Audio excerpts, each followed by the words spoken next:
Hello guys, welcome है, स्वागत है आप सभी का हमारे इस यूट्यूब चैनल पर जिसका नाम है सिजिक कंप्यूटर्स। और आज आपके लिए लेके आए हैं नया टॉपिक। सिजिक हिस्ट्री में लगातार पैरेलली जारी है सिजिक हिस्ट्री और बायोलॉजी की क्लासेस। और आज हम देखेंगे टॉपिक है नाग वंश। ठीक है, नाग डायनेस्टी। तो पिछले क्लास में हम देखे थे कलचुरी वंश, और कलचुरी वंश ख़त्म हो गया था। ठीक है, प्रॉपर पूरी तरह से फिनिश हो गया था, कंप्लीट कर चुके थे। और आज जो देखने वाले हैं वो है, क्या है, नाग वंश या नाग डायनेस्टी। ठीक है, चलिए तो स्टार्ट करते हैं नाग वंश या नाग डायनेस्टी।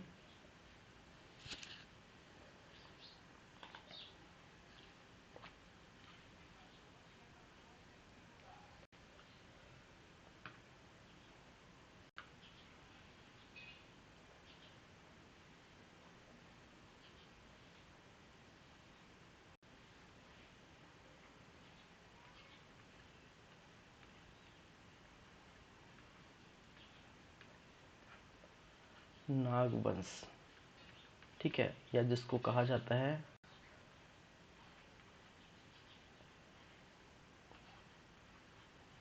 नाग डायनेस्टी।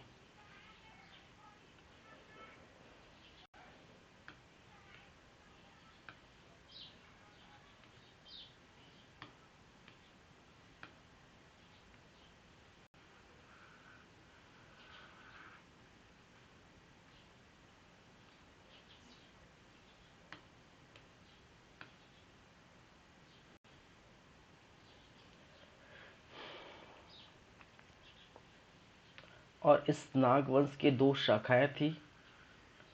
एक शाखा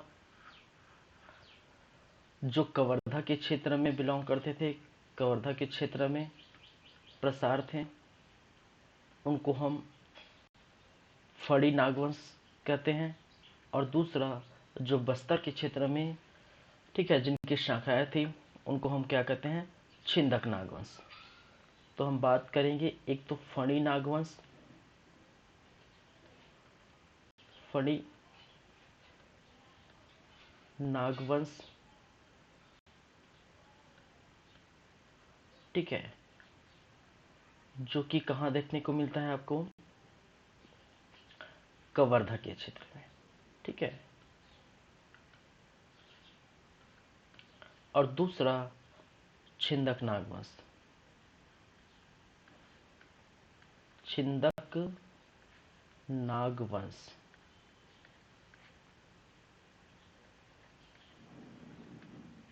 ठीक है, और ये छिंदक नागवंश आपको बस्तर के क्षेत्र में देखने को मिलता है।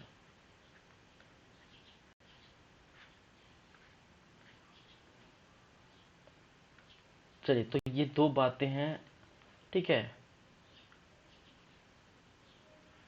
दो शाखाएं हैं नागवंश की, जिसकी चर्चा आज हम करने वाले हैं।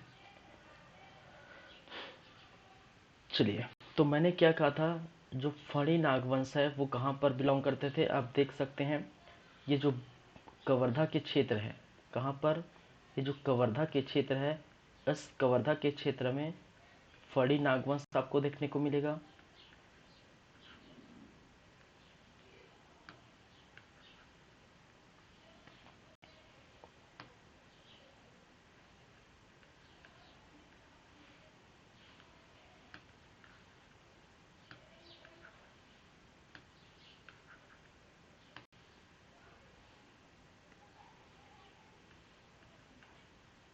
फड़ी नागवंश, ठीक है। और जो बस्तर के क्षेत्र में आप देख पा रहे हैं, यहाँ पर देखने को मिलेगा आपको छिंदक नागवंश, छिंदक नागवंश। साथ ही साथ बस्तर के इतिहास देखेंगे, और बस्तर के इतिहास में यहाँ पर काकती वंश आपको देखने को मिलेगा। काकती वंश,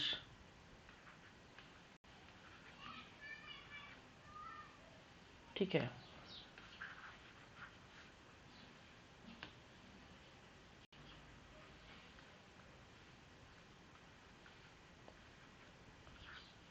काकतीय वंश, और काकतीय वंश की भी चर्चा करेंगे जब नागवंश ये फिनिश हो जाएगा।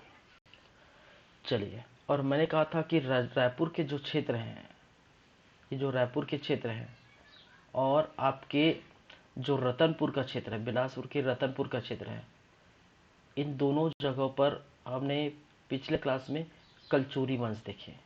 ठीक है, क्या है? कलचुरी वंश। अब देखिए, कलचुरी वंश के बाद आपको देखने को मिलता है जो है नागवंश। ठीक है, 10वीं से 14वीं शताब्दी के बीच जो है नागवंश आपको देखने को मिला है। ठीक है, और इस नागवंश के बारे में ये कहा जाता है कि कलचुरी शासकों का, ठीक है, एक प्रकार के कई शासक जो है सामंत के रूप में कार्य करते थे। ठीक है, तो एक तरह से कहा जा सकता है उनकी प्रभुत्व स्वीकार कर ली थी। ठीक है, कलचुरी कालीन जब शासन यहाँ पर चल रहे थे, उसी समय कुछ सामंत, ठीक है, कुछ सामंत कवर्धा के क्षेत्र में, कुछ जो है बस्तर के क्षेत्र में अपने जो है कार्य करते थे, और बाद में यही जो है नागवंश कहलाए। तो एक तरह से हम बोल सकते हैं कि ये कलचुरी वंशों की प्रभुत्ता जो है स्वीकार कर ली थी। ठीक है, तो चलिए एक एक करके हम बातें करते हैं। ठीक है, कलचुरी वंश से बहुत रिलेशन है नागवंशों का। ठीक है, रामचंद्र देव जब आते हैं तो कलचुरी वन की अंबिका देवी से वो शादी करते हैं मंडवा महल में। ठीक है, इनका प्रमाण आपको देखने को मिलता है मंडवा अभिलेख में। ठीक है, तो ये सारी बातें हम करेंगे। ठीक है, तो सबसे पहले चलते हैं कहाँ पर? फणी नागवंश, जिसको हम कहते हैं कवर्धा। ठीक है, तो कवर्धा के फणी नागवंश।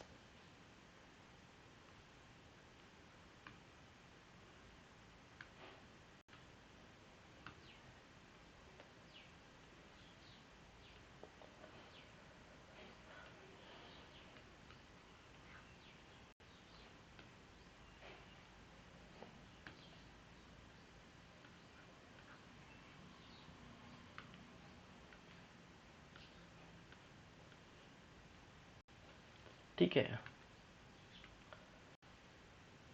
कवर्धा के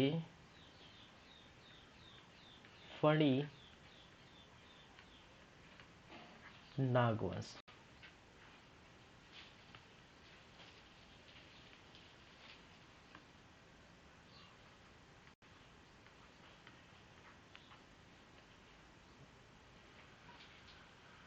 चाहिए,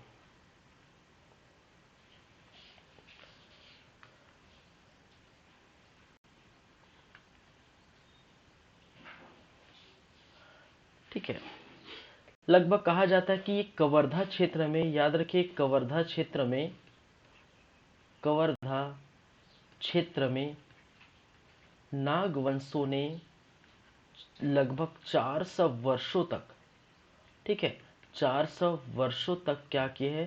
शासन देखने को मिलता है। ठीक है, और कहीं न कहीं जो है ये कलचुरी वंशों के जो है सामंत के रूप में कलचुरी वंशों की प्रभुत्व स्वीकार कर ली थी। बाद में कहा जाता है कि ये कलचुरियों की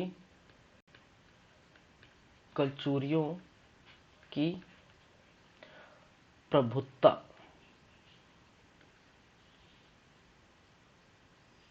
ठीक है, प्रभुत्ता स्वीकार की थी।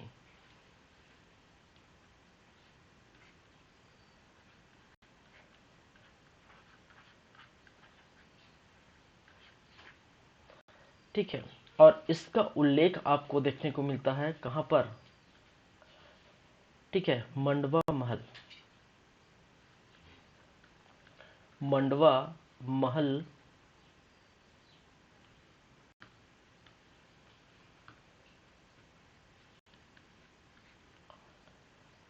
विक्रम संवत। ठीक है, मंडवा महल विक्रम संवत से ये ज्ञात होता है कि कलचुरी की जो प्रभुत्ता है वो कवर्धा के फड़ी नाग द्वारा क्या की थी, स्वीकार कर ली गई थी। ठीक है, ये बातें। कुछ प्रमुख शासक के बारे में हम बात करेंगे। क्या है प्रमुख शासक? प्रमुख शासक कहाँ के? कवर्धा के फणी नागवंश के। और प्रमुख शासक जिनके बारे में हम पढ़ेंगे वो है अहिराज, अहिराज।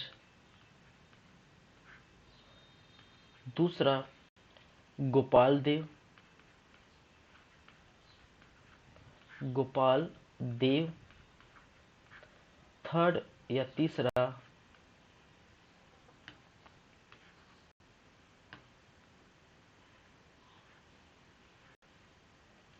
रामचंद्र देव, चंद्र देव। और फोर्थ मोनिंग देव। क्या है? मोनिंग देव। जहां पर देख पाएंगे कि जो अहिराज है, ठीक है, उनको कहा जाता है यहाँ के प्रथम शासक, प्रथम शासक कहा गया है। और वहीं पर मोनिंग देव को अंतिम शासक कहा गया है। अंतिम शासक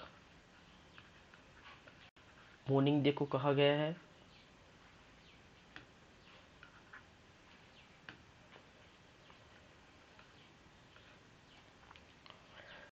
चलिए, गोपाल देव को कहा जाता है कि ये छठवें शासक थे। ठीक है, इस वंश के छठवें शासक के रूप में ये कार्य करते थे। और ये क्या थे? 24वें शासक थे। रामचंद्र देव 24वें शासक।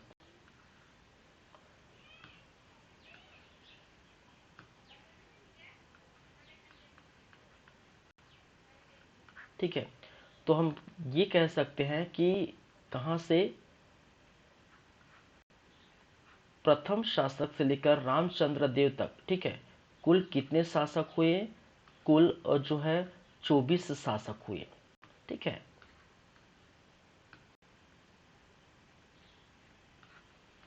कुल 24 शासकों ने शासन किया, शासक हुए। ठीक है, और इसका प्रमाण भी कहाँ देखने को मिलता है? मंडवा महल शिलालेख में। ठीक है, और इसका प्रमाण कहाँ से देखने को मिलता है? मंडवा महल शिलालेख में। तो कवर्धा के फड़ी नागवंश, ठीक है, कवर्धा क्षेत्र में बहुत वर्षों तक देखने को मिला। लगभग 400 वर्षों तक इन्होंने शासन किया। और कहीं न कहीं कलचोरी की संप्रभुता जो है स्वीकार कर ली गई थी।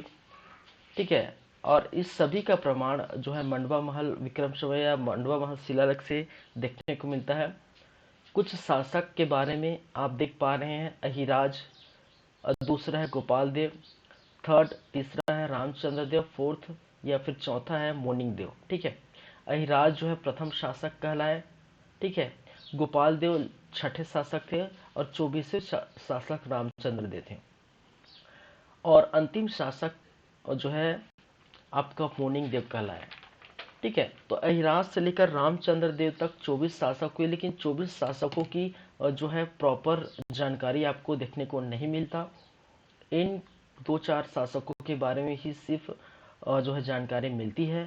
ठीक है, तो इन्हीं शासकों के बारे में हम पढ़ेंगे। ठीक है, तो कुल मिला के 24 और 25 शासक हुए टोटल। ठीक है, और सिर्फ इतनी ही शासकों की जानकारी हमें प्राप्त मिलती है। और ये जानकारी आपको मंडवा महल शिलालेख से देखने को मिलता है। ठीक है, चलिए, तो सबसे पहले बात करेंगे अहिराज की।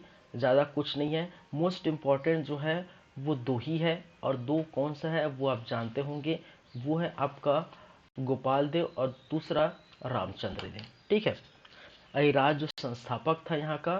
ठीक है, और सबसे ज़्यादा जो फणी नागवंश में जिसकी जानकारी मिलती है वो गोपाल देव है और रामचंद्र देव है। मोनिंग देव यहाँ का अंतिम शासक है। बस इतना ही समझिए, इतना ही जानिए। ठीक है, चलिए, तो सबसे पहले हम बात करेंगे अहिराज की।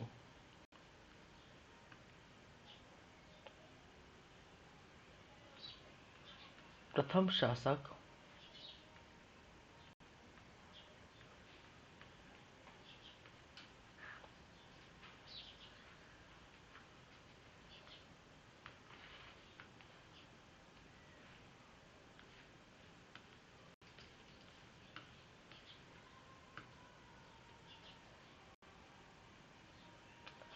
चलिए,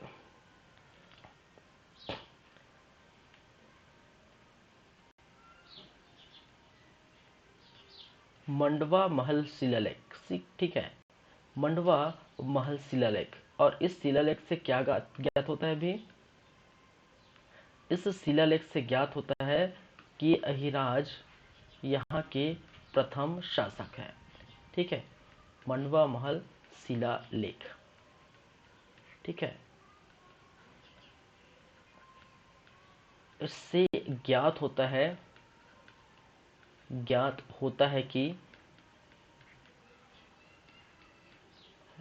कि इस वंश के ये प्रथम शासक थे। इस वंश के क्या थे भाई? प्रथम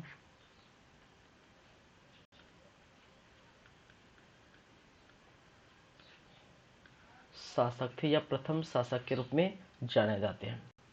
ठीक है, ये जो मंडवा महल आप देख रहे हैं, ठीक है, मंडवा महल, ठीक है, मंडवा महल जो है वो आप रायपुर के गुरु घासीदास संग्रहालय में स्थित है।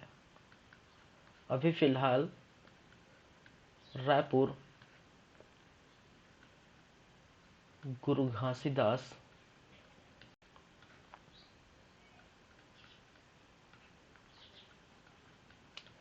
संग्रहालय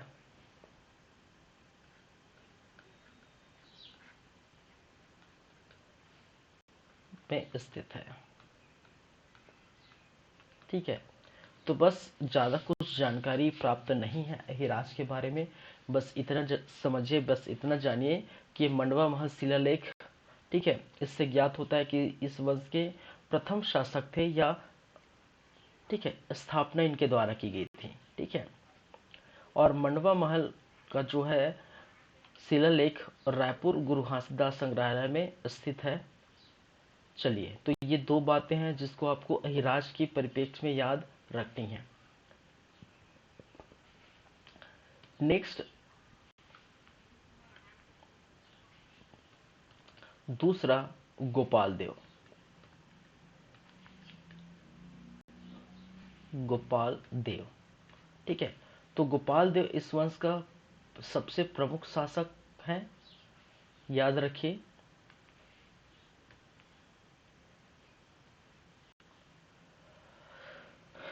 ठीक है, यहाँ का सबसे प्रमुख शासक कौन है? गोपाल देव, पहली बात है। दूसरी बात है, ठीक है, इस गोपाल देव का उल्लेख आपको देखने को मिलेगा छपरी शिलालेख में। ठीक है,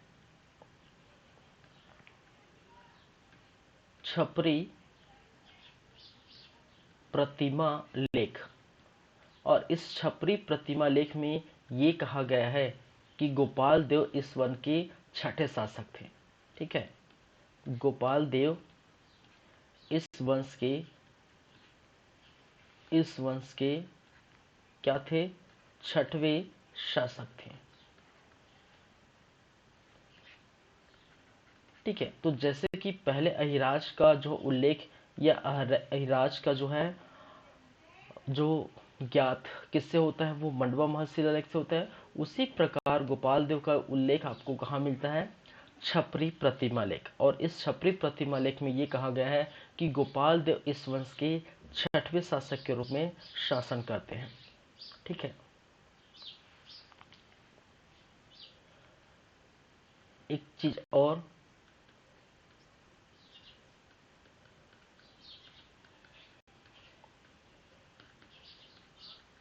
गोपाल देव कलचुरी कालीन शासन, ठीक है, याद रखिए मैंने कहा था जो कलचुरी की संप्रभुता इन्होंने स्वीकार कर ली थी, ठीक है। तो जब जाजल्य देव प्रथम थे, तो जाजल्य देव प्रथम के समय ये, ठीक है, इनके अधीन कार्य करते थे। तो गोपाल देव जो है जाजल्य देव, और जाजल्य देव प्रथम जो कहाँ के थे, कलचुरी वंश, ठीक है, कलचुरी वंश। तो गोपाल देव जो है जाजल्य देव के समय अधीन शासक थे, उनके अधीन ये क्या कर रहे थे, कार्य करते थे। अधीन क्या थे, शासक थे। इतनी बातें याद रखेंगे, ठीक है। और इनके द्वारा जो निर्माण कराया गया था, ठीक है, बहुत फेमस है, ठीक है, भोरम देव मंदिर, भोरम देव मंदिर, ठीक है, भोरम देव मंदिर। और इसका ये याद रखिए, इसका डेट 1089 या फिर और 11वीं सदी, आपको दोनों याद रखनी पड़ेगी। क्यों? क्योंकि ये क्वेश्चन कई बार पूछा गया है, ठीक है, कि भोरम देव का निर्माण निम्नलिखित किस सदी में हुआ था या किस सन में हुआ था। कभी आपको सदी पूछा जाता है, कभी आपको सन पूछा जाता है, ठीक है। तो याद रखिए, या फिर आपको पूछा जाएगा 1089, ठीक है, 1089, या फिर आपको पूछा जाएगा कौन सी सदी, तो आप क्या बताएंगे, 11वीं सदी, ठीक है। चलिए, तो दोनों याद रखिए, भोरम देव मंदिर जो कहाँ पर है, कवर्धा पर है, ठीक है, और इसकी भी चर्चा हम करेंगे। चलिए, तो वहीं पर ले चलते हैं आपको, कहाँ पर, भोरम देव मंदिर।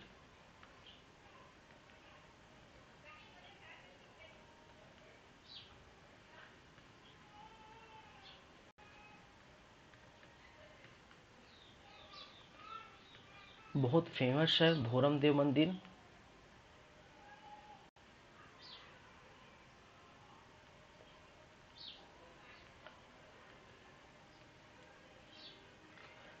चलिए, तो स्थान कहाँ है भाई साहब, स्थान है आपका जो है कवर्धा, ठीक है, कवर्धा से लगभग जो है 18 किलोमीटर, और कहाँ पर, छपरी, ग्राम छपरी के निकट चौरा चौरी जो है चौरा, सॉरी, चौरा ग्राम में, चौरा ग्राम में, ठीक है, कहाँ पर, चौरा ग्राम, ठीक है। तो ग्राम छपरी के निकट एक गांव है जिसको कहा जाता है चौरा ग्राम।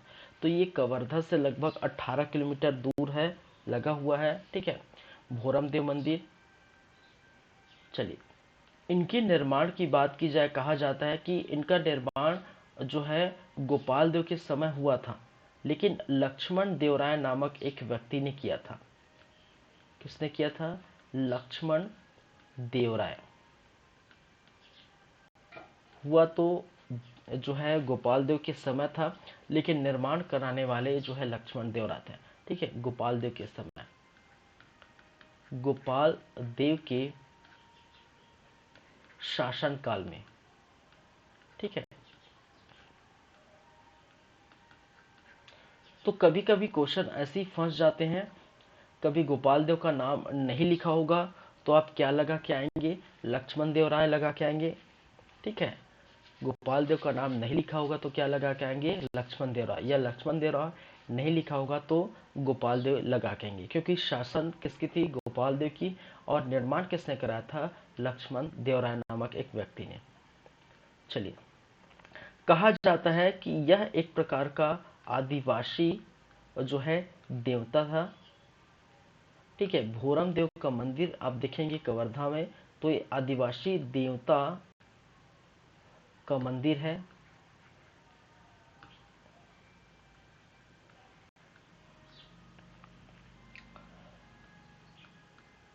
ठीक है।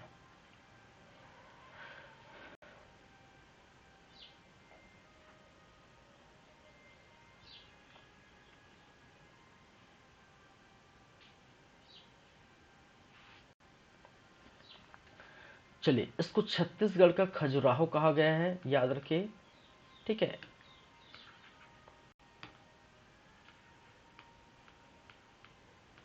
छत्तीसगढ़ का खजुराहो। ठीक है, अब देखिए, जो भोरम देव के मंदिर है, इस भोरम देव के मंदिर में अगर बात की जाए तो बेसिकली आप देखेंगे, ठीक है, ये जो मंदिर है,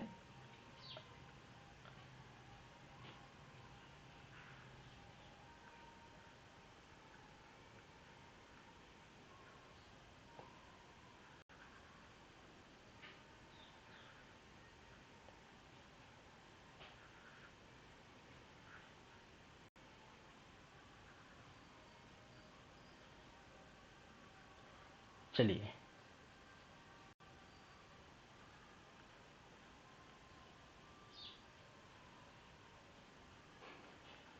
ये इस प्रकार से पूरी तरह से चारों तरफ से, ये क्या है, मंदिर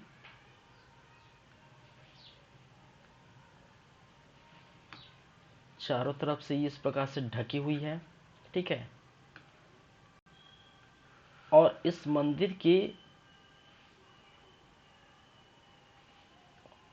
कहा जाता है कि इस मंदिर के जो सभागृह है, ठीक है, इस मंदिर के जो सभागृह है, ठीक है, उस मंदिर पर क्या देखने को मिलेगा, उस मंदिर पर कुछ नाम अंकित होंगे। ठीक है, कुछ मूर्तियां अंकित है, जहां पर आप देखेंगे इस सभागृह पर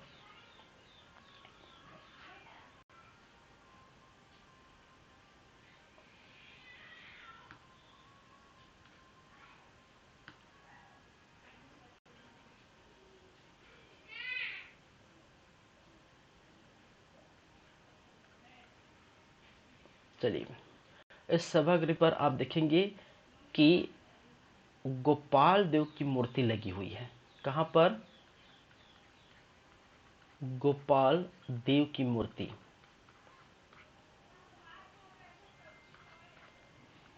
ठीक है,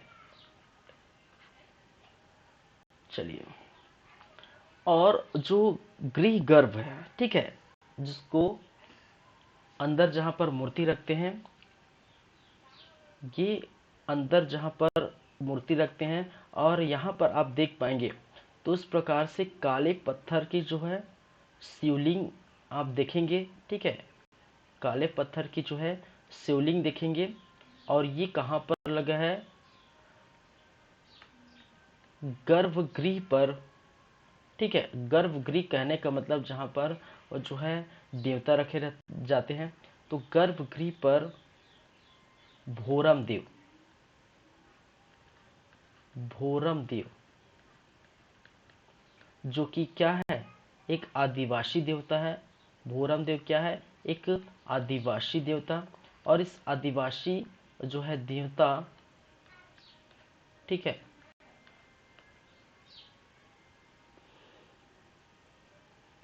आदिवासी देवता का मूर्ति है।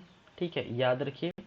और ये जो मूर्ति है, ठीक है, ये जो मूर्ति है काले पत्थर का जो है कहा जाता है शिवलिंग है। क्या है? काले पत्थर का शिवलिंग, काले पत्थर की क्या है? शिवलिंग है।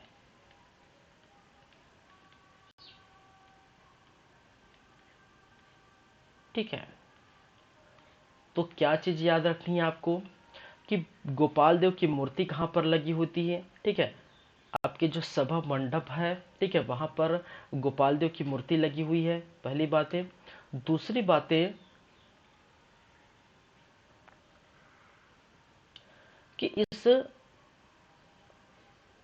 गर्भगृह पर जहाँ पर देवता रखे जाते हैं, जहाँ पर भगवान रखे जाते हैं, जहाँ पर मूर्ति रखी जाती है, वहाँ पर जो भोरम देव की मूर्ति है, कहने का मतलब आदिवासी देवता की मूर्ति है, एक प्रकार की काले पत्थर की शिवलिंग है, इसी को हम क्या कहते हैं, भोरम देव की मूर्ति, ठीक है, या फिर जिसको आदिवासी देवता के नाम से पूजा जाता है, ठीक है। तो बेसिकली आपको याद क्या रखनी है, भोरम देव के बारे में इतनी सारी जानकारी याद रखनी है, ठीक है। ये बना था, मैंने कहा था 1089, या फिर याद रखिए, और याद रखिए 11वीं सदी, ठीक है, 11वीं सदी, दोनों चीज क्वेश्चन में पूछे जाते हैं, ठीक है, 1089 या फिर 11वीं सदी, ठीक है। चलिए, तो ये आपको याद रखनी है। स्थान कवर्धा से 18 किलोमीटर, ग्राम छपरी से के निकट 14 ग्राम। निर्माता निर्माण किया था लक्ष्मण देव राय, गोपाल देव के शासनकाल में। ये एक प्रकार के आदिवासी देवता है और इसको छत्तीसगढ़ का खजुराहो कहा जाता है, जहाँ पर गोपाल देव की मूर्ति लगी हुई है, साथ ही साथ गृह गर्भ पर आदिवासी देवता की मूर्ति लगी हुई है, और मूर्ति जो है वो काले पत्थर की शिवलिंग है, और जिनको आदिवासी देवता के रूप में क्या किया जाता है, पूजा जाता है, ठीक है। तो इतनी बात जो है इसके संदर्भ में आप याद रखेंगे, ठीक है। 2 मिनट वेट करिए।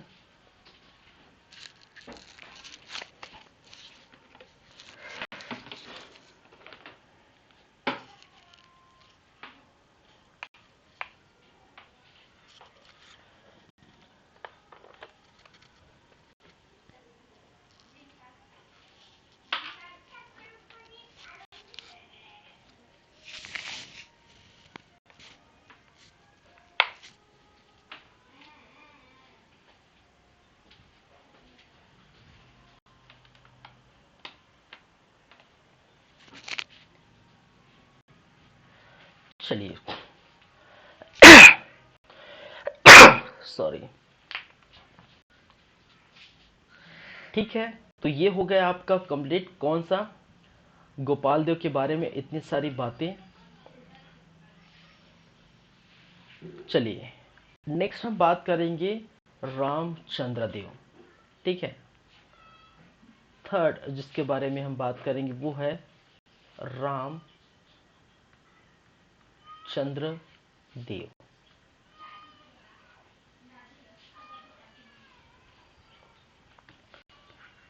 मैं थोड़ा मिडिल में लिख देता हूं,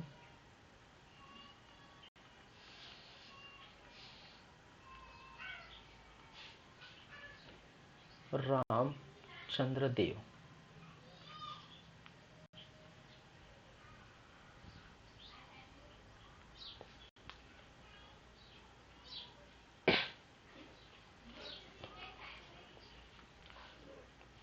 चलिए, इनका है मंडवा महल शिलालेख। इनका भी जो है जानकारी आपको कहां पर देखने को मिलता है,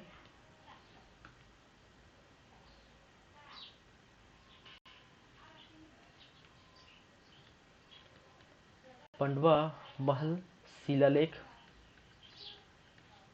शिलालेख, ठीक है।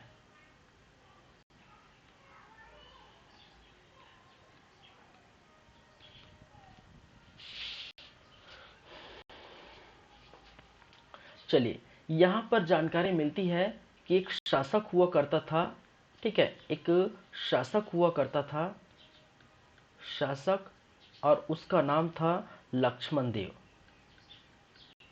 लक्ष्मण देव, ठीक है। और लक्ष्मण देव इस वंश के 23वें शासक के रूप में कार्यरत थे, या फिर बोल सकते हैं 23वें शासक थे, 23वें शासक, ठीक है। और इस 23वें शासक का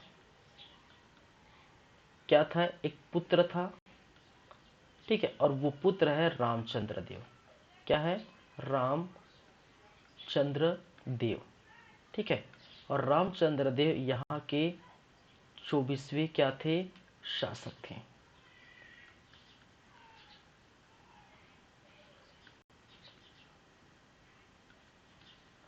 ठीक है। चलिए, मैंने क्या कहा कि मंडवा महल शिलालेख से ज्ञात होता है, क्या ज्ञात होता है भाई, ज्ञात होता है कि एक शासक था जिसको लक्ष्मण देव कहा गया है, और जो कि यहाँ के 23वें नंबर के शासक थे, ठीक है, और जिनका पुत्र था रामचंद्र देव, जो कि 24वें नंबर के शासक थे, जिनके बारे में हम पढ़ेंगे। मैंने क्या कहा था इसके पहले कि आप देखेंगे कि यहाँ पर अहिराज से लेकर रामचंद्र देव तक 24 शासक हुए हैं, ठीक है, 24 शासक हुए, लेकिन 24 शासकों की हमें प्रमाण कहीं जो है देखने को नहीं मिलती।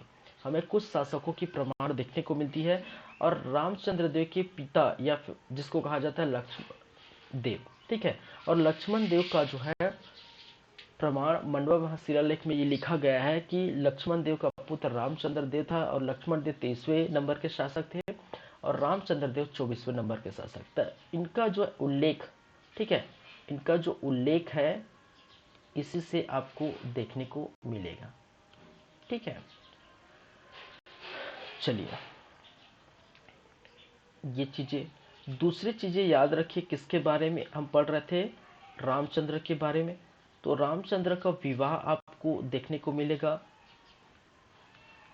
ठीक है, और विवाह किसके साथ हुआ था, कलचूरी राजकुमारी अंबिका देवी, ठीक है,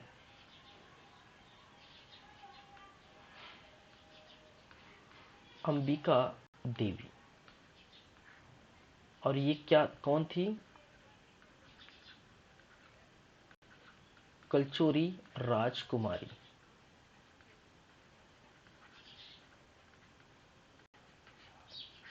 तो मैंने कहा था कलचुरियों की जो है प्रभुत्व स्वीकार कर लेते थे, ठीक है, उनके सामंत के रूप में पहले कार्य कर रहे थे, बाद में उन्हीं की जो है राजकुमारियों से इनका संबंध जुड़ गया, और इनका विवाह जो है देखने को मिल गया, ठीक है।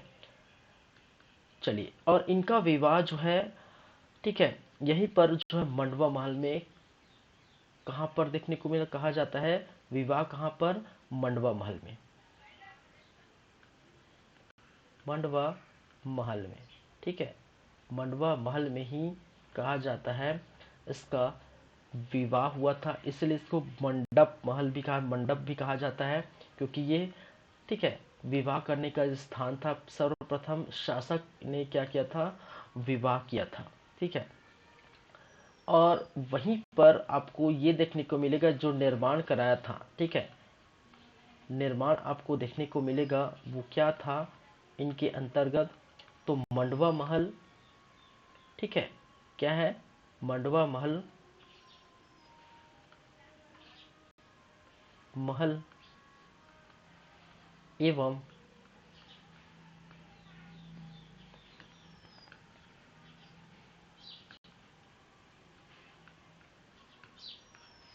एवं छेरकी महल, ठीक है, क्या है, एवं छेरकी महल।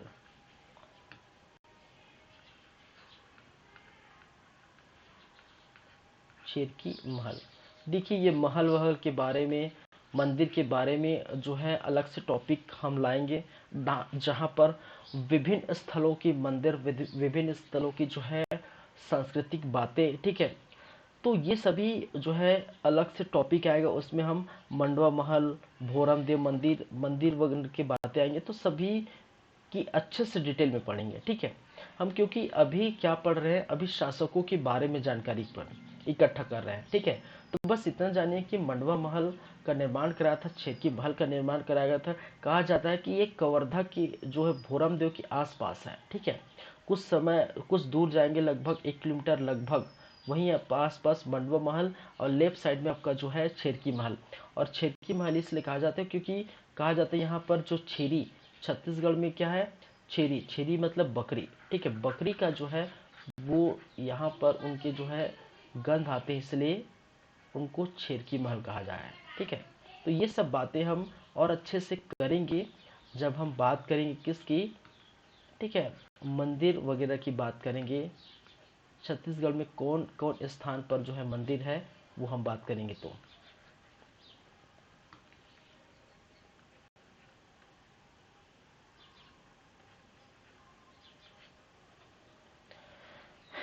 ठीक है,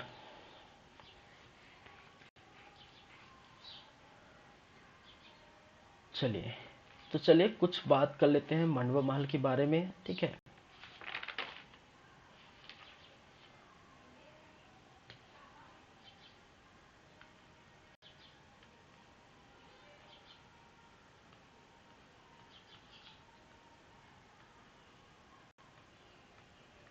मंडवा महल।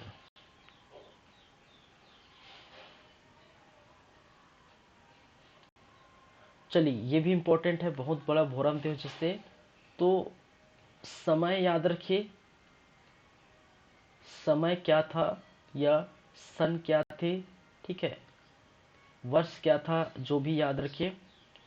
तो ये 1349 ईस्वी, ठीक है, या फिर 14वीं शताब्दी, 14वीं शताब्दी, दोनों याद रखिए। मैंने कहा जैसे आप याद रखे हैं भोरम देव 1089 या फिर 11वीं शताब्दी, उसी प्रकार मंडवा महल को भी याद रखिए 1300 ईस्वी या फिर जो है 14वीं शताब्दी, ठीक है। चलिए, स्थान भोरम देव मंदिर, ठीक है, कहां पर? भोरम देव मंदिर, ठीक है। इस भोरम देव मंदिर के दक्षिणी हिस्से में, मंदिर के दक्षिण भाग में लगभग 1 किलोमीटर, ठीक है, दक्षिण भाग में लगभग 1 किलोमीटर की दूरी में स्थित है। दूरी में क्या है? स्थित है। कौन सा भाई? मंडवा महल, ठीक है।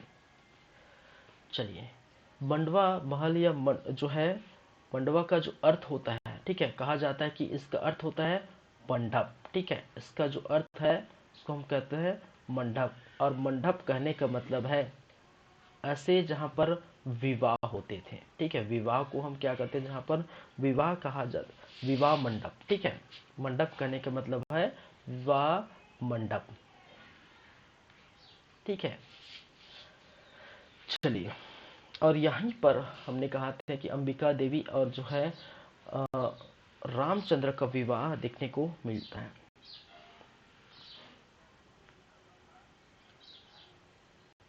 मैं यहां लिख देता हूं, ठीक है, मंडवा का अर्थ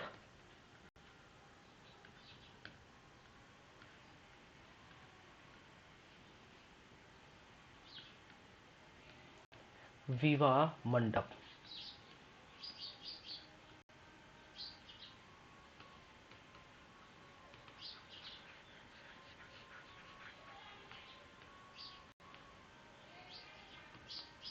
चलिए, ठीक है, इनको इनको या फिर जिनको कहा है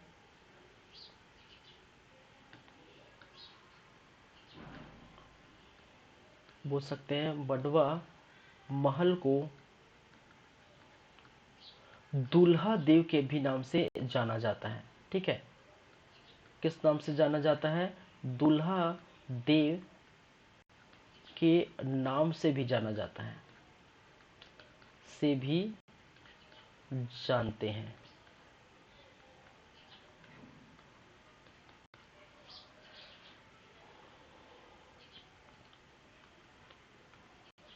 ठीक है, एक जिसको कहते हैं यहीं पर हाथी गेट, या जिसको कहा जाता है हाथी दरवाजा, हाथी दरवाजा, क्योंकि बहुत बड़ा दरवाजा था, ठीक है। तो मंडवा महल का जो है द्वार है, ठीक है, प्रमुख द्वार है, मंडवा महल का जो द्वार है, ठीक है, उसी द्वार को हम क्या कहते हैं, ये कई बार पूछा गया है, ठीक है। हाथी गेट या हाथी दरवाजा कहाँ पर स्थित है, या ठीक है, किस मंदिर पर स्थित है? तो मंडवा महल का जो द्वार है, ठीक है, मुख्य द्वार है, उसी को हम क्या कहते हैं? हाथी गेट या हाथी दरवाजा कहते हैं। चलिए, गर्भगृह पर गर्भगृह पर ठीक है, शिवलिंग स्थापित है, ठीक, क्या है? शिवलिंग स्थापित है।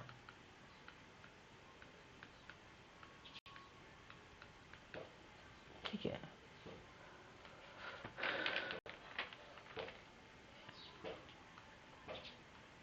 16 स्तंभों का महल।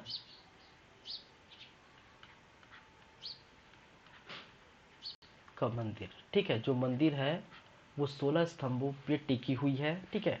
तो मंडवा महल में ये सारी बातें आपको याद रखनी पड़ेगी कि सन था 1349 या फिर 14वीं शताब्दी। स्थान है भोरमदेव मंदिर के दक्षिण भाग में लगभग 1 किलोमीटर की दूरी में स्थित है। मंडवा का अर्थ है विवाह मंडप। मंडवा महल को दूल्हा देव के नाम से भी क्या किया जाता है, जाना जाता है, ठीक है। इनको किस नाम से जाना जाता है, दूसरा नाम दूल्हा देव, ठीक है। इसका अर्थ विवाह मंडप, और ये 1 किलोमीटर दूरी पर ही स्थित है। तो कहने का मतलब ये भोरमदेव कहाँ स्थित है, जो है मैंने क्या कहा, चौरा ग्राम में, ठीक है। तो चौरा ग्राम में ही ये भी आपको देखने को मिलेगा, ठीक है। तो भोरमदेव मंदिर के दक्षिण भाग से लगभग 1 किलोमीटर दूरी पर ये स्थित है। इनको, ठीक है, दूल्हा देव भी कहा जाता है। हाथी गेट या हाथी दरवाजा इनके द्वार को कहते हैं, ठीक है, या फिर बोल सकते हैं इनके मुख्य द्वार, ठीक है। इनका जो है मुख्य द्वार,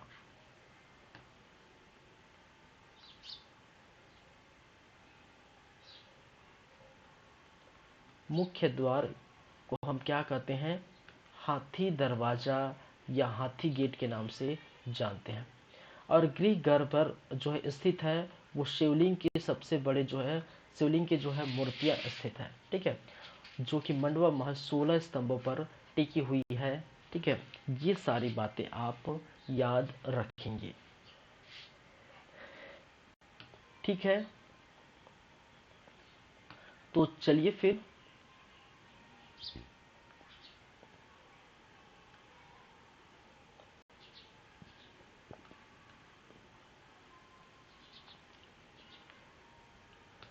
आगे चलें। तो ये हो गया मंडवा महल, ये हो गया रामचंद्र देव, और आगे की कहानी है, नेक्स्ट है, हम बात करेंगे मोर्निंग देव की, ठीक है। आगे की कहानी है वो मोर्निंग देव की, और मोर्निंग देव में कुछ खास रखा नहीं है, बस आपको इतनी जानकारी आपको रखनी है मोर्निंग देव के बारे में।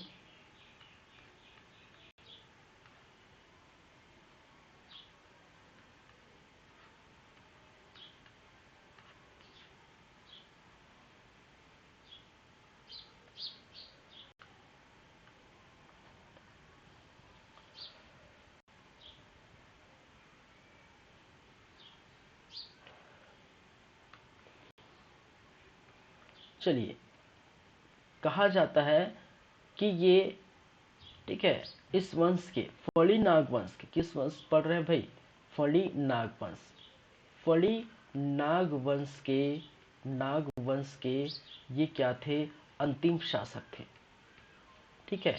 ये क्या थे, अंतिम शासक के रूप में देखने को मिला है। ये पहले भी मैंने बताया, कुछ नया नहीं है, ठीक है। दूसरी बातें, ठीक है, सबसे महत्वपूर्ण बातें कि रायपुर लहुरी शाखा, ठीक है, रायपुर लहुरी शाखा, शाखा, और रायपुर लहुरी शाखा कहने का मतलब है कलचूरी वंश, ठीक है। कलचूरी वंश, रायपुर लहुरी शाखा, कलचूरी वंश के रायपुर लहुरी शाखा, और इनका एक शासक हुआ करता था, ठीक है। क्या है, शासक, और उस शासक का नाम था ब्रह्मदेव राय, ठीक है। क्या नाम है भाई, आप पढ़े हैं पिछले क्लास में, ब्रह्मदेव राय, ठीक है। और ब्रह्मदेव राय के बारे में कहा जाता है कि इन्होंने क्या किया था, मोर्निंग देव को पराजित किया था, ठीक है। किसको पराजित किया है, मोर्निंग देव को पराजित किया था,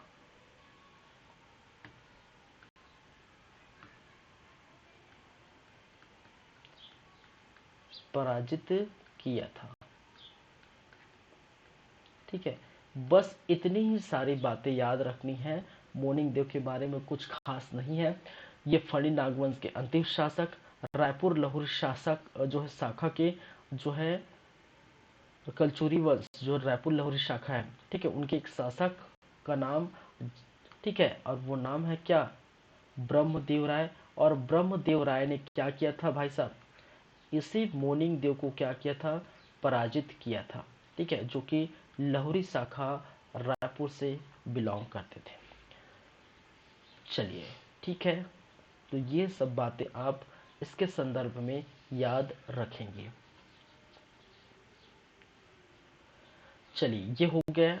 अब देखिए, इसके बाद हम बात करेंगे, एक्चुअली हम बात करेंगे किसके बारे में, ये फड़ी नागवंश, और फड़ी नागवंश के ये 4 शासकों के बारे में हम देख लिए। और मैंने कहा था महत्वपूर्ण जो शासक थे वो गोपाल देव और रामचंद्र देव हैं।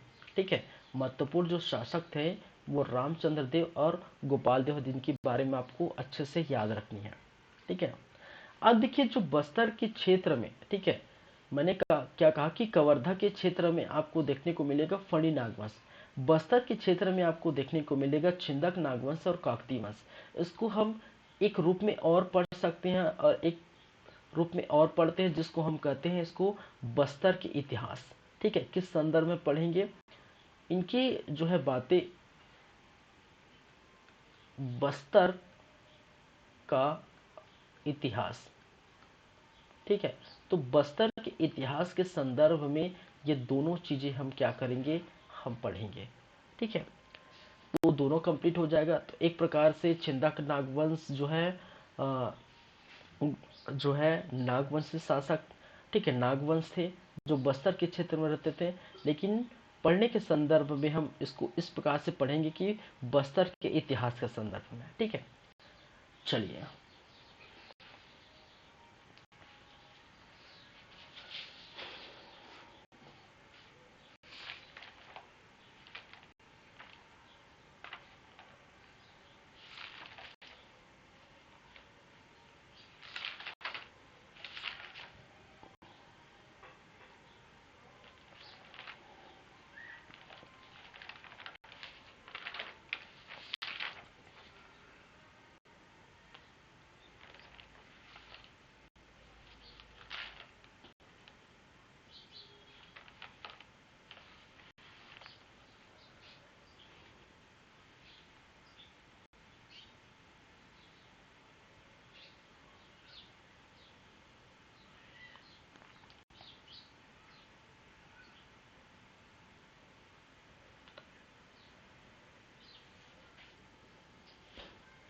चलिए, तो नेक्स्ट हम बात करेंगे, किसकी चर्चा करेंगे,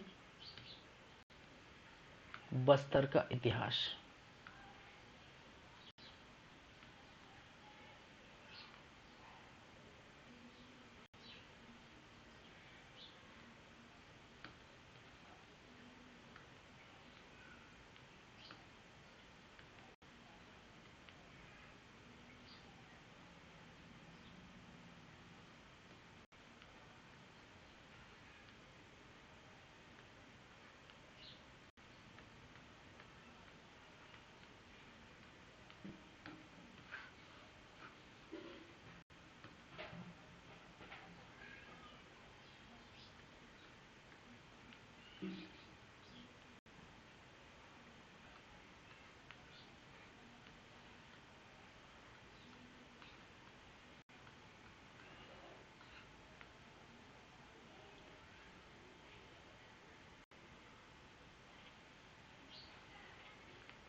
चलिए, बस्तर के इतिहास में एक तो आप देखेंगे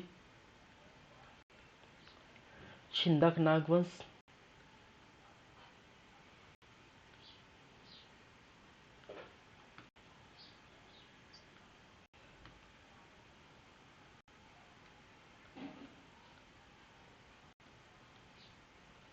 छिंदक क्या है, नागवंश, और दूसरा काकती वंश। क्या है, उसको मैं ऐसे लिख देता हूं, और दूसरा जिसको बोलते हैं काकती वंश। छिंदक नागवंश जो 1000 1323 टाइमलाइन और 1324 ईस्वी तक ये बस्तर में आपको देखने को मिलता है। फिर वहीं से 1324 ईस्वी से लेकर, ठीक है, 1936 तक आपको देखने को मिलेगा।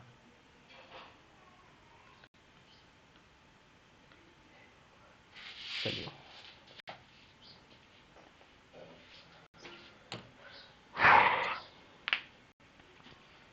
तो स्टार्ट करें एक एक करके। तो पहले हम बात करेंगे छिंदक नाग वंशों के बारे में। किसके बारे में? छिंदक नाग वंशों के बारे में।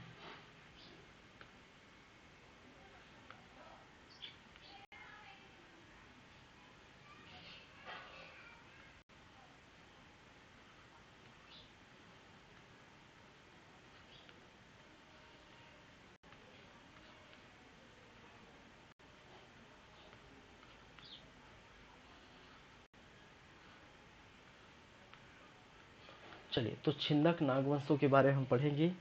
ठीक है, तो देखिए छिंदक नागवंश भी उस समय के थे जिस समय, ठीक है, कलचुरियों का जो है इतिहास चल रहा था। ठीक है, तो दक्षिण कौशल में, कहने का मतलब है रायपुर और रतनपुर में जब कलचुरियों का जो है शाखा यहाँ पर स्थापित थी, ठीक है, कलचुरी की जो शासन चल रहे थे, उसी समय बस्तर पर छिंदक नागवंशों का शासन था।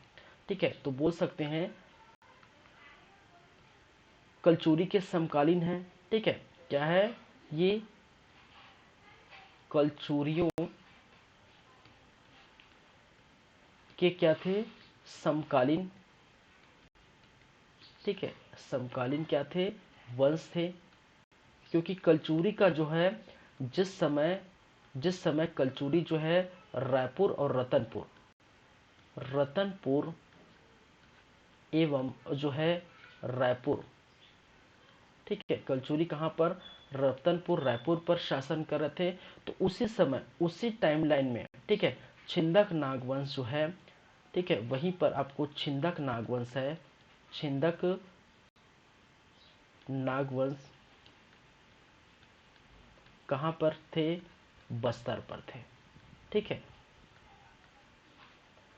तो जिस समय कलचुरी जो है रतनपुर रायपुर पर जो है शासन कर रहे थे, उसी समय छिंदक नागवंश जो है बस्तर पर शासन कर रहे थे। ठीक है, चलिए इस छिंदक नागवंशों की जो है राजधानी थी, ठीक है, राजधानी के बारे में बात करें तो राजधानी चित्रकूट, क्या है?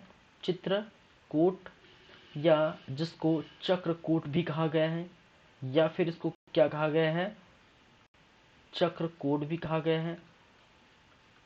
ठीक है, और ये कहाँ पर है?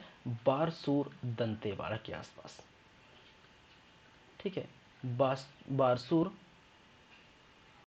दंतेवाड़ा क्षेत्र में।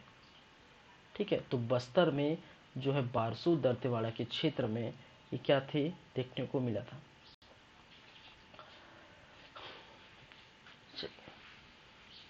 और इसकी चित्रकूट या चक्रकूट जो है राजधानी रखने का मतलब ये है कि एक शासक हुआ करता था।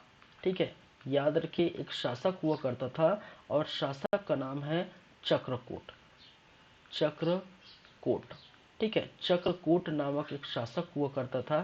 ठीक है, और इसका जो उल्लेख है, ठीक है, इसका जो उल्लेख है उसको आपको देखने को मिलेगा कुर्सपाल जो है अभिलेख से। किसका? कुर्सपाल अभिलेख। ठीक है, और ये किसके हैं? सोमेश्वर देव सेकेंड के। ठीक है, सोमेश्वर देव सेकेंड, और सोमेश्वर देव जाहिर सी बात है भी क्या पढ़ रहे हैं? छिंदक नागवंश। ठीक है, छिंदक शासक। ठीक है, इसका जो है उल्लेख कहाँ पर आपको देखने को मिलता है? ठीक है, देखिए मैंने क्या कहा, राजधानी कहाँ पर है? चक्रकूट या चित्रकूट कहा जाता है। ठीक है, तो चक्रकूट या चित्रकूट की बातें करें, ठीक है, तो एक शासक था, ठीक है, एक शासक था, उसका नाम था चक्रकूट। और चक्रकूट इस शासक का उल्लेख आपको देखने को मिलता है कुर्सपाल अभिलेख से। और कुर्सपाल अभिलेख किसका है भाई? वो सोमेश्वर देव सेकंड का है, जो छिंदक शासक थे। ठीक है, तो इसी के नाम पर यहाँ पर क्या पड़ा? ठीक है, चित्रकूट पड़ा। ठीक है, चलिए, तो ये बातें कुछ। नेक्स्ट वहीं पर हम बात करें तो कुछ और बातें हैं इससे रिलेटेड, जैसे कि संस्थापक अगर पूछा जाता है, संस्थापक, ठीक है, तो वो संस्थापक नाम याद रखे, नृपति भूषण। ठीक है, नृपति भूषण। किसी भी अगर समय में हम बात कर रहे हैं, किसी भी काल की बात कर रहे हैं, ठीक है, तो उस काल की हमेशा याद रखिए, मेन जो है संस्थापक और अंतिम शासक अब हमेशा याद रखिए। ठीक है, बीच के जितने भी शासक हैं उनको मेन शासक तो याद रखेंगे ही, लेकिन हमेशा जो है उनके संस्थापक और अंतिम शासक याद रखें, क्योंकि कई बार क्वेश्चन वहीं से फंसते हैं। ठीक है, चलिए, वहीं पर अंतिम शासक कौन है भाई? ठीक है, अंतिम शासक हरिश्चंद्र।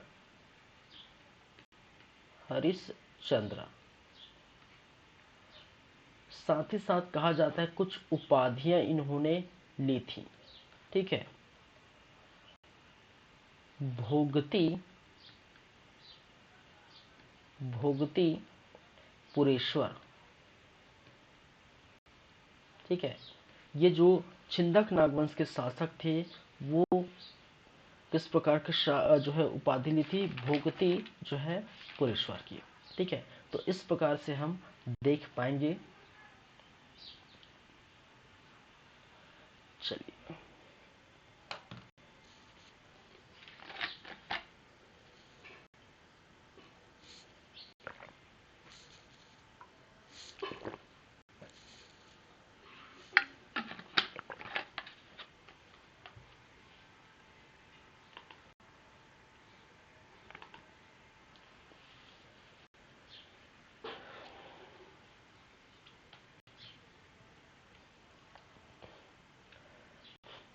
चलिए नेक्स्ट चलेंगे। नेक्स्ट है, ठीक है, जो है छिंदक नागवंश के प्रमुख शासक की हम चर्चा कर लेते हैं। ठीक है,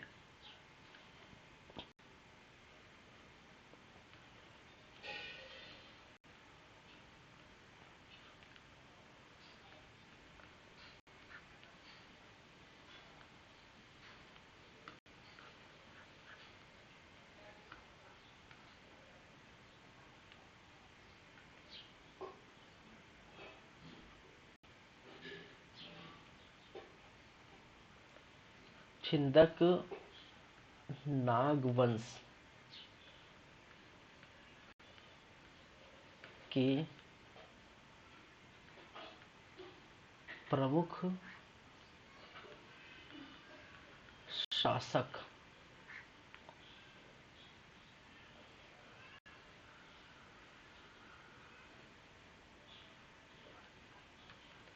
चलिए भाई, तो कौन कौन से ऐसे प्रमुख शासक हैं? एक तो पहला आप देख पाएंगे, मैंने कहा नृपति भूषण।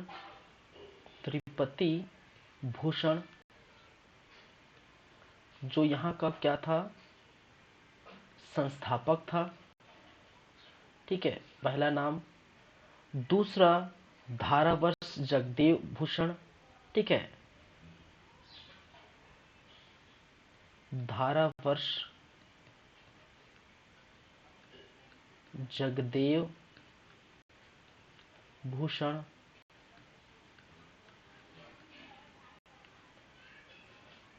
चलिए, थर्ड है मधुरांतक देव। मधुरांतक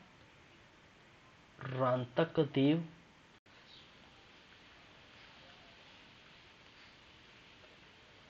चलिए, वहीं पर फोर्थ है सोमेश्वर देव। सोमेश्वर देव प्रथम। ठीक है, फिफ्थ नंबर में आप देखेंगे कल्हण देव। कल्हण देव। फिर 6 नंबर में आप देख पाएंगे सोमेश्वर देव सेकेंड, सोमेश्वर देव सेकेंड, या जिसको राजभूषण के नाम से भी जाना जाता है, ठीक है, राजभूषण के नाम से भी जाना जाता है। फिर वहीं पर जगदेव भूषण नरसिंह देव, जगदेव भूषण नरसिंह देव।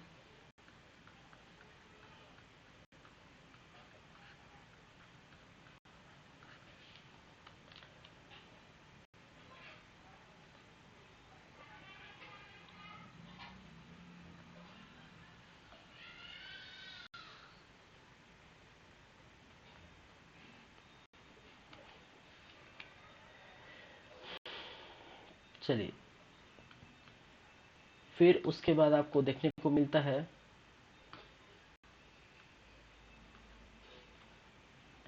जय सिंह देव, जय सिंह देव। और जय सिंह देव के बाद आपको देखने को मिलेगा हरिश्चंद्र देव। क्या है? हरिश्चंद्र देव।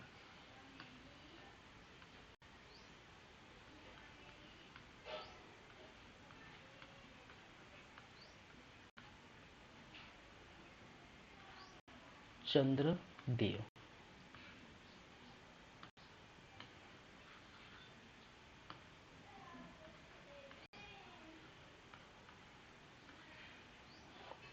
चलिए, और हरिश्चंद्र देव के बारे में मैंने कहा था यहाँ के क्या थे? अंतिम शासक है। अंतिम शासक। इनके बारे में याद रखिए, नृपति भूषण के बारे में याद रखिए। यहाँ के क्या था? प्रथम शासक, ठीक है, संस्थापक, स्थापक, या बोल सकते हैं प्रथम शासक।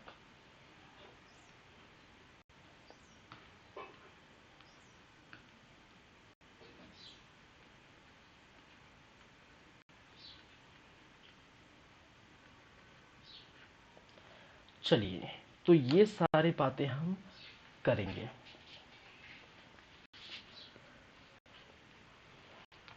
ठीक है, तो छिंदक नागवंश के प्रमुख शासक जिसमें आप देख सकते हैं नृपति भूषण प्रथम, ठीक है, शासक था या संस्थापक था। उसके बाद आते हैं धारावश जगदेव भूषण, फिर मधुरांतक देव, ठीक है, फिर जो है कल्हण देव, फिर सोमेश्वर देव सेकेंड, ठीक है, फिर जगदेव भूषण नरसिंह देव, जय सिंह देव, और उसके बाद हरिश्चंद्र देव, ठीक है। और हरिश्चंद्र देव जो है वो क्या है भाई? वो है अंतिम शासक, ठीक है। चलिए, तो एक एक करके बात करेंगे। सबसे पहली बातें करेंगे नृपति भूषण की।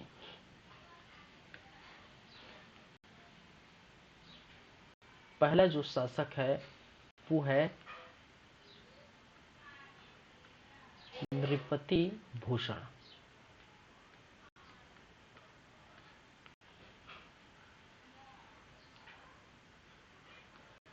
चलिए, तो नृपति भूषण के बारे में ज्यादा कुछ खास नहीं है, ठीक है।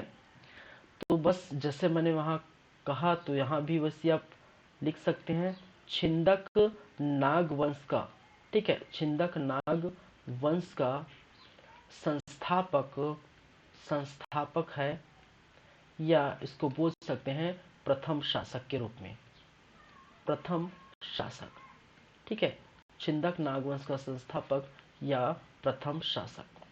पहली बातें। दूसरी बातें, इनका उल्लेख आपको देखने को मिलेगा, ठीक है, देखिए उल्लेख मिलेगा एराकोटा संवत, ठीक है,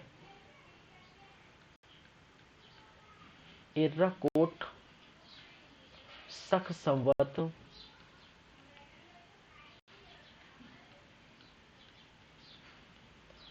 945 ऑब्लिक 1023 ईस्वी, ठीक है। यहाँ पर इसकी जानकारी मिलती है, इनका उल्लेख मिलती है। ठीक है, ये एक प्रकार का क्या है, तेलुगु शिलालेख है। ठीक है, तेलुगु शिलालेख है। ठीक है, क्योंकि ये नजदीक है। देखिए आपके जो है, आप देखेंगे आंध्र प्रदेश तेलंगाना जो है बॉर्डर है। ठीक है, पर आपका जो छत्तीसगढ़ लगा हुआ है, और छत्तीसगढ़ जो लगा हुआ है तो वहां पर आप देखेंगे जो दक्षिण के क्षेत्र में, ठीक है, यहीं पर जो है आंध्र प्रदेश जो है और जो तेलंगाना का बॉर्डर है। तो जाहिर सी बात है यहाँ पर जो मिलने वाले जो है शिलालेख है, ठीक है, कहीं ना कहीं कुछ झलक तेलुगु के मिलते। तो तेलुगु शिलालेख एराकोटा जो है, ठीक है, और बहुत बड़े जो शासक आएंगे, तेलुगु के जो शासक आएंगे, ठीक है, जिसे हम पढ़ेंगे बाद में जो है संगम वंश वगैरह, भारतीय इतिहास में आप पढ़ते हैं। ठीक है, संगम कालीन वंश। ठीक है, तो वहां पर भी आपको तेलंगाना और जो है आंध्र है, ठीक है, तमिलनाडु, यहाँ पर आपको जो है आपको संगम वंश या संगम कालीन जो शासन देखने को मिलेगा। वहां पर भी कुछ नाम ऐसे तेलुगु वंश के जो है तेलुगु अभिलेख देखने को मिलेगा, शिलालेख देखने को मिलेगा, एराकोट जैसे। ठीक है, तो एराकोट एक प्रकार का जो है तेलुगु जो है शिलालेख है, जहां पर जानकारी मिलती है किसकी, नृपति भूषण की। और नृपति भूषण की जानकारी यहाँ पर बहुत ज्यादा मिलती भी नहीं। ठीक है, क्योंकि ये जो है और जो है तेलुगु जो है संगम कालीन वंश और अन्य जो है तेलुगु वंश शासकों की ज़्यादा जानकारी देती है। इनकी बस इतनी जानकारी मिलती है कि बस ये क्या थे, यहाँ के प्रथम शासक थे। प्रॉपर स्पष्ट जानकारी इस शासक के बारे में नहीं प्राप्त है, नहीं मिलती। ठीक है, चलिए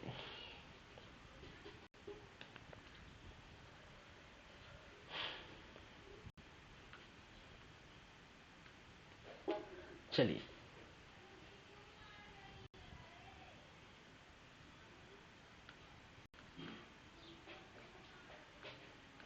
परंतु इस शासन की, इस शासक की, इस शासक की शासन की, इस शासक की शासन की स्पष्ट जानकारी नहीं मिलती। ठीक है, याद रखिए, इस शासक की शासन की स्पष्ट जानकारी, स्पष्ट जानकारी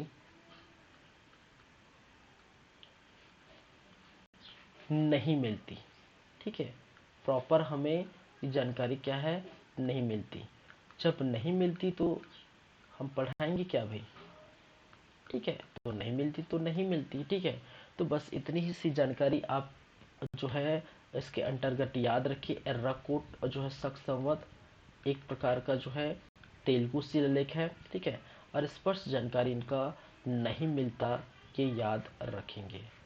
ठीक है, चलिए बस इसके बारे में इतना ही। चलिए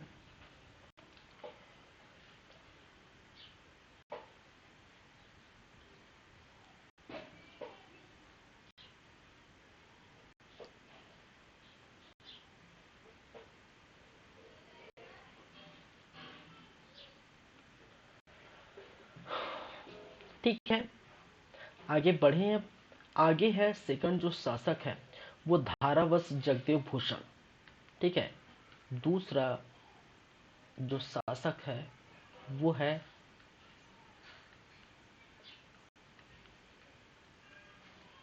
धारावर्ष जगदेव भूषण।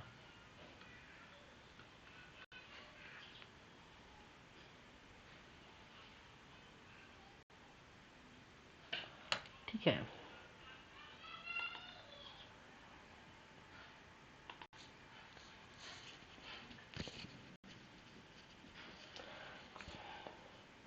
चलिए धारावश जगदेव भूषण, इसके बारे में क्या क्या जानकारी है। कहा जाता है नृपति भूषण का ये क्या है, ये उत्तराधिकारी था। नृपति भूषण का उत्तराधिकारी।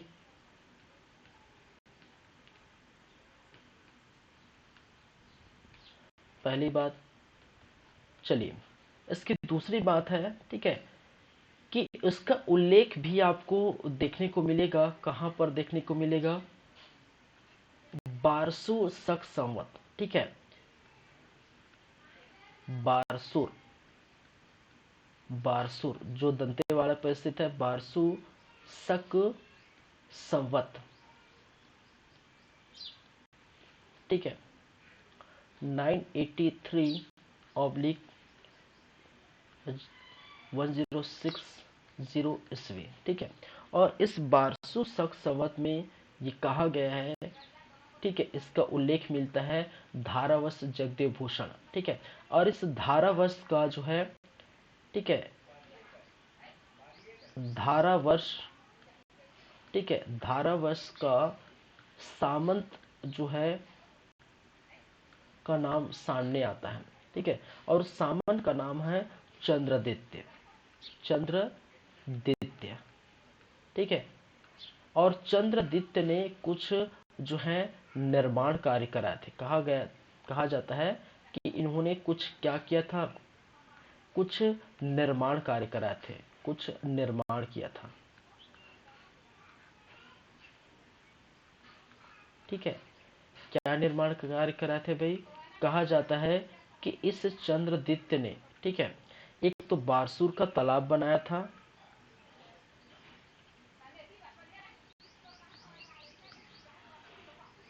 चलिए,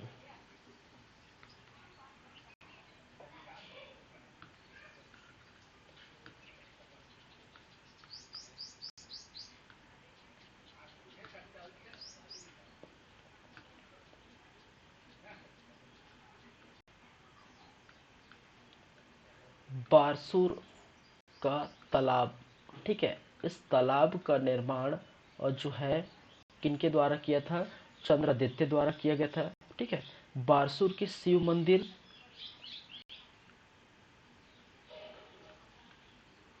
बारसूर के शिव मंदिर,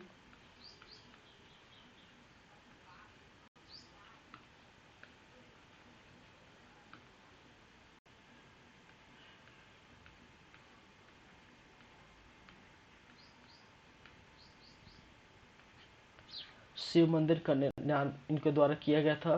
फिर बारसूर का जो है चंद्रदित्य मंदिर, ठीक है। फिर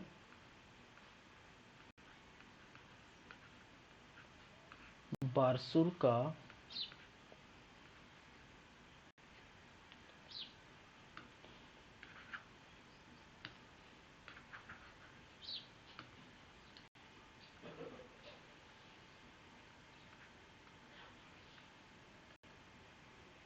चंद्रादिश्वर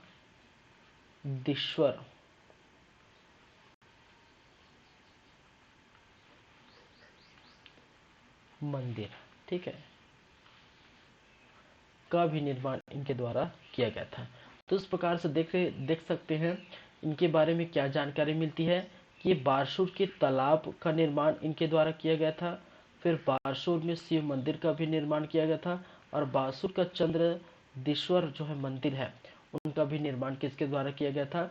धारावंश के एक सामंत था जिसका नाम था चंद्रदित्य, ठीक है। धारावंश का सामंत जिसका नाम था चंद्रदित्य, और निर्माण कराया था ये सभी, ठीक है।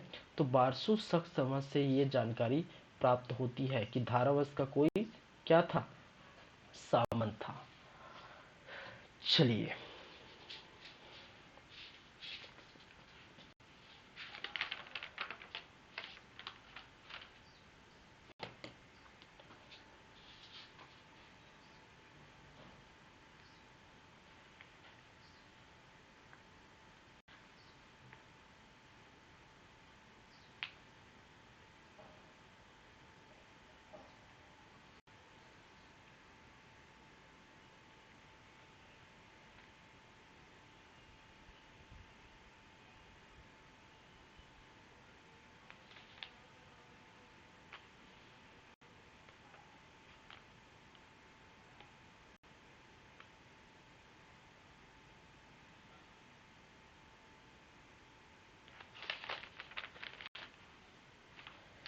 चलिए, ठीक है,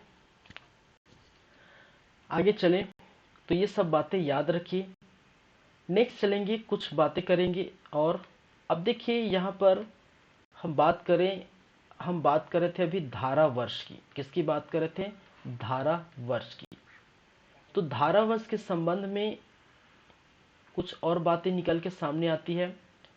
ठीक है, एक आपको देखने को मिलता है, एक और शासक था, ठीक है, जिसका नाम था मधुरांतक।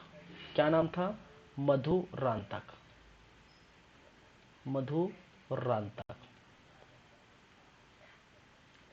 ठीक है, मधुरांतक देव। और दूसरा शासक जिसको कहा जाता है सोमेश्वर देव प्रथम। क्या है? सोमेश्वर देव प्रथम। सोमेश्वर देव प्रथम कहा जाता है कि ये धारावंश के क्या थे? ये पुत्र थे। किसके पुत्र थे? धारावंश के पुत्र थे। और जो धारावंश से कुछ संबंध रखते थे, ठीक है, कुछ संबंध था। संबंध के बारे में स्पष्ट जानकारी नहीं था। ठीक है, क्या उसके चाचा लगते थे, क्या उसके भाई लगते थे, क्या पड़ोसी थे, क्या सामंत थे, ठीक है, कुछ स्पष्ट जानकारी नहीं था। ठीक है, तो धारावंश का जो है, धारावंश और मधुरांतक के बीच कोई ऐसे स्पष्ट जानकारी नहीं मिलती जिससे हम ये कह सकते हैं कि इससे क्या संबंध है। बस इतनी जो है उल्लेख आपको मिलती है कि इसका संबंध और जो है धारावंश का संबंध मधुरांतक से था। लेकिन ये जानकारी जरूर मिलती है कि धारावंश का पुत्र कौन था? सोमेश्वर देव था। ठीक है, क्या था? सोमेश्वर देव। चलिए, अब देखिए, धारावंश के बाद जो शासक बनेगा, जाहिर सी बात है उसका पुत्र बनेगा। लेकिन उसका पुत्र उस समय उसने लायक नहीं थे, कहने का मतलब वो बालिक नहीं हुआ था। ठीक है, तो धारावंश के बाद उस शासन की बागडोर उसके एक संबंध रखने वाले, ठीक है, क्या है वो स्पष्ट जानकारी नहीं है। क्या भाई है, चाचा है, पड़ोसी है, सामंत है, ठीक है, जो भी लगता होगा, उसका सेनापति या जो भी लगता होगा, इसकी स्पष्ट जानकारी नहीं है। तो मधुरांतक उसके बाद क्या बने? ठीक है, धारावंश के बाद मधुरांतक क्या बने? यहाँ के शासक बने। ठीक है, क्या बने? शासक बने। नेक्स्ट शासक कौन बनेगा? क्या है? मधुरांतक।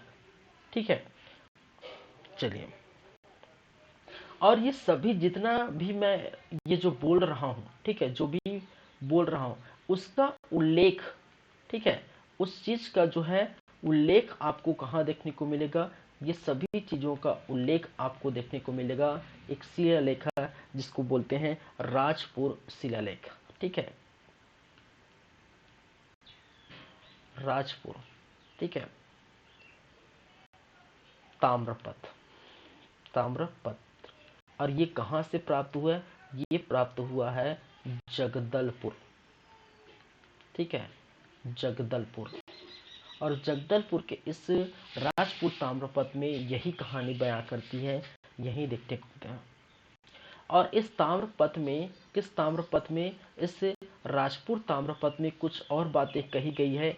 एक बातें कही गई है कि यहाँ पर आपको देखने को मिलती है कि इसको चक्रकोट को भ्रमरकोट कहा गया है। ठीक है, भ्रमरकोट कहा गया,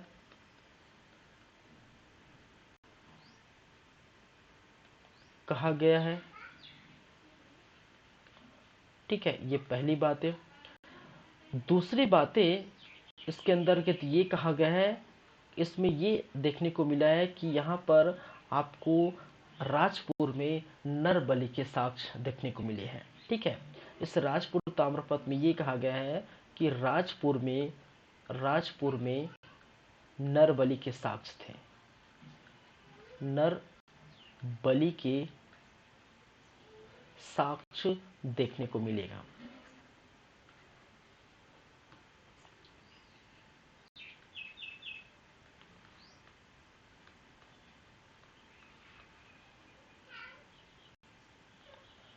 ठीक है, चलिए, इस जो मधुरांतक है, ठीक है, इस शासक का जो शासन है जो है अल्पकालीन रहा है। ठीक है, और बाद में कहा जाता है, बाद में ये कहा जाता है कि सोमेश्वर देव ने मधुरांतक को पराजित कर उनकी जो है राज्य छीन ली थी। ठीक है, तो अल्पकालीन था, शासन जो है क्या था, अल्पकालीन।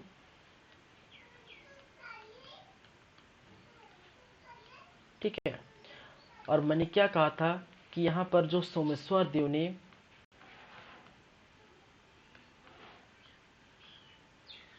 सोमेश्वर देव प्रथम ने, ठीक है, मधुरांतक से, मधुरांतक क्या, मधुरांतक से राज्य छीनकर, राज्य छीनकर शासक बना, शासक बना। ठीक है, तो इतनी सारी बातें याद रखिए। ठीक है, तो धारावर्ष के बाद शासक मधुरांतक बना, और जो है वो अल्पकालीन का शासक था। ठीक है, उनके पुत्र सोमेश्वर देव उस समय जो है, ठीक है, बालिक नहीं हुआ था। बाद में कुछ अल्पकालीन जो है समय तक ये रहे।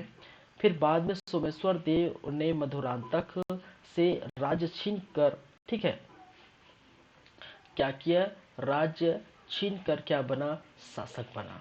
ठीक है, राज्य छीनकर शासक बना। और कुछ उल्लेख मिलता है राजपुर, ताम्रपत्र, जगदलपुर से, जहां पर मैंने कहा भ्रमर को, ठीक है, क्या कहा गया है, चक्रकूट को किस नाम से उल्लेख मिलता है, किस नाम से पुकारा जाता है, भ्रमरकोट के नाम से जाना जाता है। और कहीं न कहीं राजपुर में जो है नर बलि देने का प्रमाण या नर बलि के साक्ष्य देखने को मिलता है। ठीक है, और सोमेश्वर देव ने राज्य छीन कर क्या किया था, शासक बन बैठा था। ठीक है, तो इस प्रकार से कुछ समय तक था और ज़्यादा जानकारी नहीं मिलती। ठीक है, चलिए, तो इसके बाद हम बात करेंगे किसकी, सोमेश्वर देव प्रथम की। ठीक है, किसकी बात करेंगे, सोमेश्वर देव प्रथम की।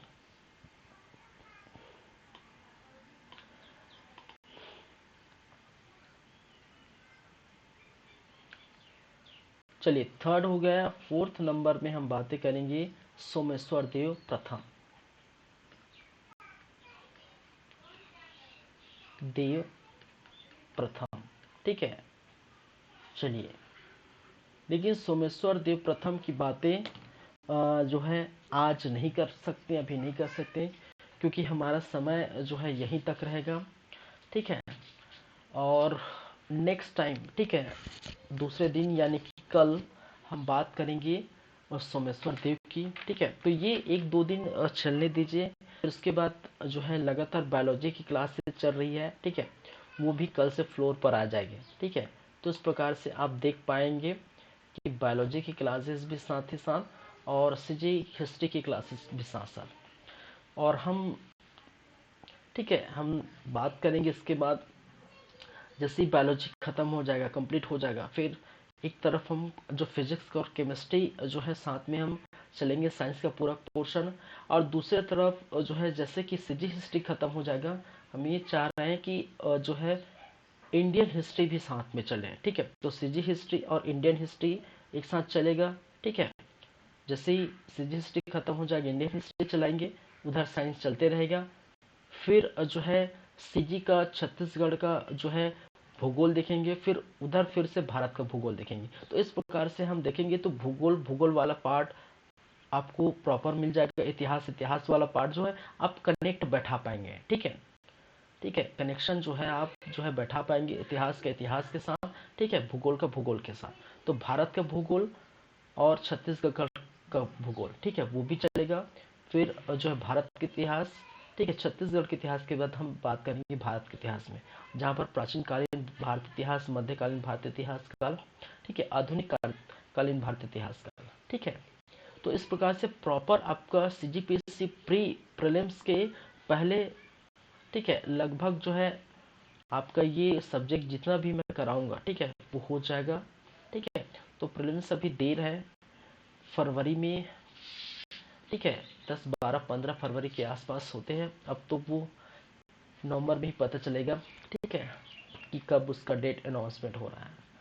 तो ये मान के चलिए 10 फरवरी, 15 फरवरी तक ये एग्ज़ाम पॉसिबल था। ठीक है, चलिए, तो इसी के साथ आज की जो है क्लास है वो हम यहीं रखेंगे। ठीक है, आज की क्लास यहीं रखेंगे और आप लोग पढ़िए। ठीक है, तो जो है नाक डायनेस्टी चल रहा था, थोड़ा सा बाकी है। ठीक है, कम से कम जो है 15 से 20 मिनट का जो है टॉपिक बाकी है। फिर उसके बाद हम देखेंगे काकती वंश। काकती वंश थोड़ा लंबा चलेगा। ठीक है, काकती वंश जो है थोड़ा लंबा चलेगा, तो वो देखेंगे। तो धीरे धीरे ये जो है 50% से ऊपर हो गया है कौन सा, सीजी हिस्ट्री। ठीक है, चलिए, थैंक यू, मिलते हैं